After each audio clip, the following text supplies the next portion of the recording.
At the morning of January 26, 1945, Holtzwihr, France. Snow clings to shattered trees like ash after a fire. A frozen field stretches toward a dark forest line. German armor moves slowly through the mist. Infantry follows behind it, careful, deliberate. At the edge of the field, a burning American tank destroyer smolders.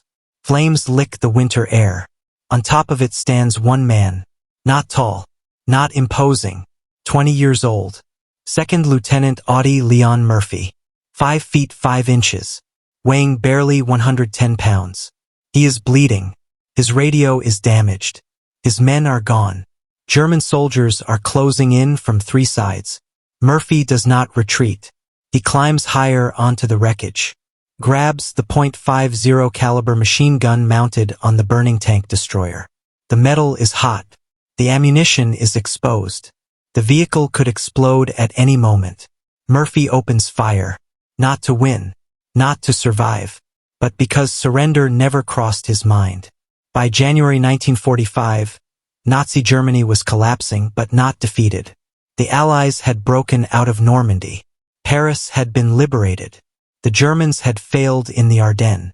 Yet in eastern France, the war was still violent, desperate, and personal. A fortified German stronghold along the Rhine. The last major German bridgehead on French soil. Hitler had ordered it held at all costs. No retreat, no surrender. For the Americans, clearing Colmar meant securing the southern flank of the Allied advance into Germany. For the Germans, it was a final stand. And for the men fighting there, it was winter, it was exhaustion, it was survival.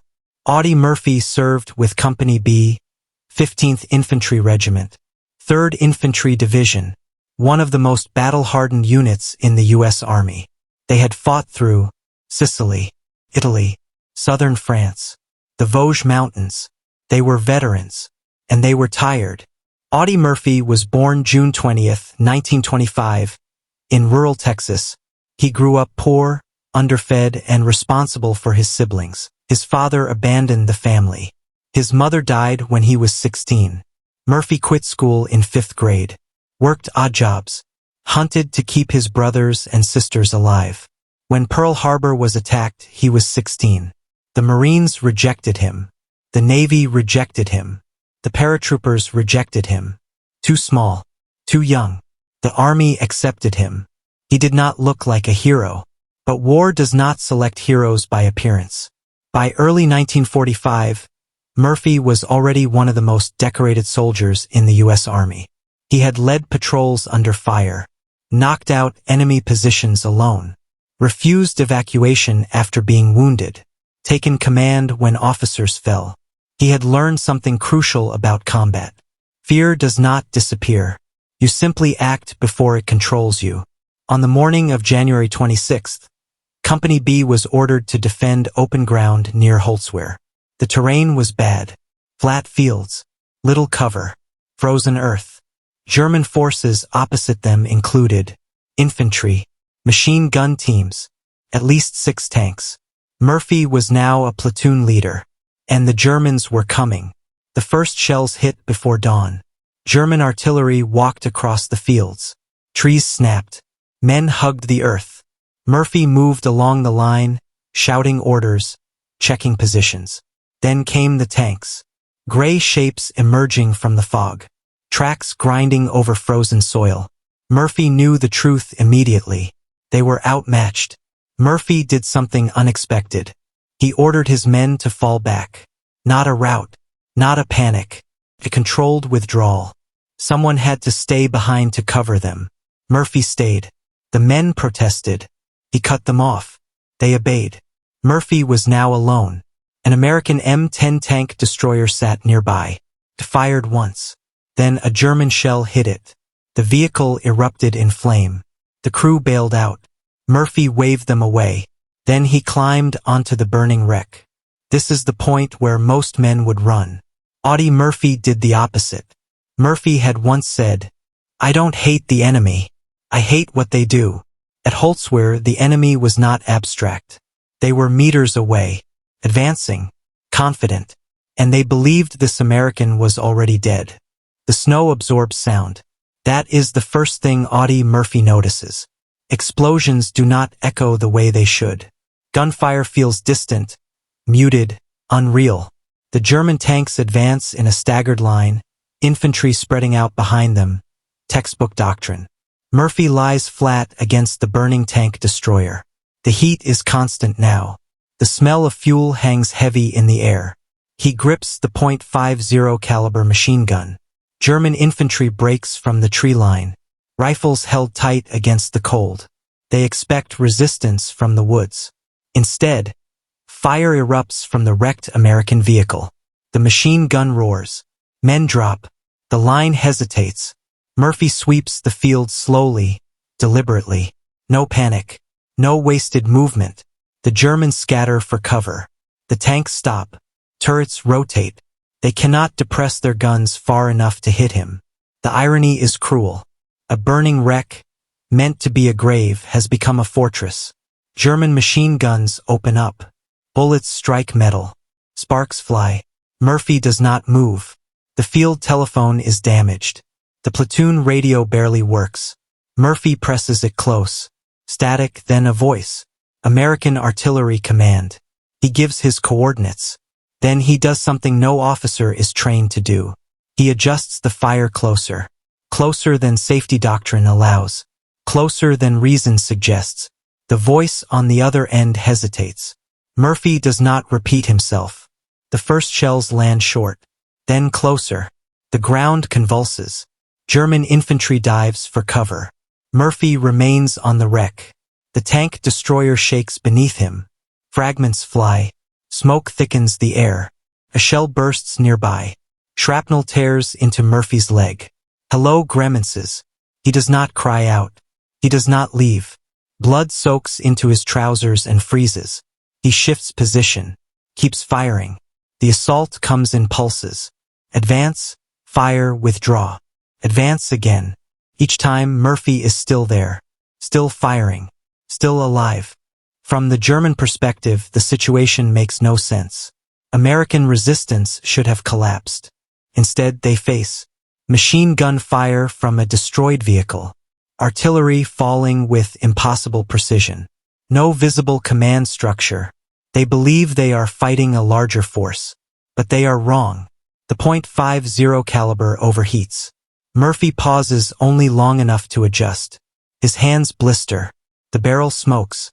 He keeps firing. German tanks begin to pull back. Infantry follows. Not in retreat, yet. But uncertainty has entered the equation. And uncertainty is deadly. From the woods, American soldiers watch in disbelief. They see explosions walking across the field. German troops falling back. One figure still firing from the wreck. Their lieutenant is still there fighting. Murphy finally leaves the tank destroyer. He stumbles, nearly falls. Then he raises his arm. The signal to advance. Company B moves forward. Yelling, firing. The Germans break. The field is silent again. Snow drifts through smoke. The burning wreck finally collapses in on itself. Murphy limps back to his men. He does not speak. He simply gives orders. Positions to secure. Wounded to treat. The battle is over. German casualties are heavy. 200 enemy soldiers are later estimated killed or wounded. 6 tanks destroyed or forced to withdraw. American casualties are light. Against every expectation. A medic finally reaches Murphy. Looks at the wound. Shakes his head. Murphy says nothing. At Holzwehr, the snow continues to fall as if nothing happened. Shell craters steam gently. Abandoned German equipment sits half-buried in white. Audie Murphy sits against a tree. A medic works on his leg. Murphy does not look at the wound. He looks back toward the field. Word travels fast in a combat division. A company holding against tanks. A German attack shattered. One officer standing alone. Battalion and regimental commanders arrive to inspect the ground. They walk the field slowly. They count shell craters. They measure distances. They ask the same question repeatedly.